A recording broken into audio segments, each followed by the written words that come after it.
उर्दू ज़बान के खूबसूरत शायर मोहतरम वसी शाह की एक खूबसूरत गज़ल आप सामीन की नज़र करता हूँ।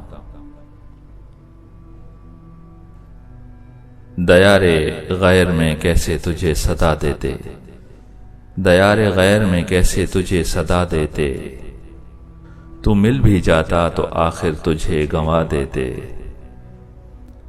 तुम्ही ने हमको सुनाया ना अपना दुख, वरना दुआ वो करते कि हम आसमां हिला देते। तू मिल भी जाता तो आखिर तुझे गंवा देते। हमें ये जाम रहा अब के वो पुकारेंगे, हमें ये जाम रहा अब के वो पुकारेंगे। उन्हें ये जिद थी कि हर बार हम सदा देते, दयारे गैर में कैसे तुझे सदा देते। तू मिल भी जाता तो आखिर तुझे गंवा देते।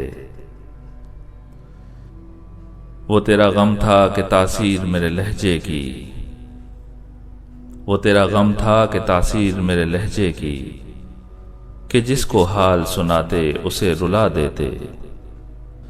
तू मिल भी जाता तो आखिर तुझे गंवा देते, दयारे गैर में कैसे तुझे सदा देते। तुम्हें भुलाना ही अव्वल तो दस्तरस में नहीं, तुम्हें भुलाना ही अव्वल तो दस्तरस में नहीं। जो इख्तियार में होता तो क्या भुला देते। तू मिल भी जाता तो आखिर तुझे गंवा देते, दयारे गैर में कैसे तुझे सदा देते। समातों को मैं ताउमर कोसता सैयद, समातों को मैं ताउमर कोसता सैयद। वो कुछ न कहते मगर होंठ तो हिला देते, दयारे गैर में कैसे तुझे सदा देते। तू मिल भी जाता तो आखिर तुझे गंवा देते।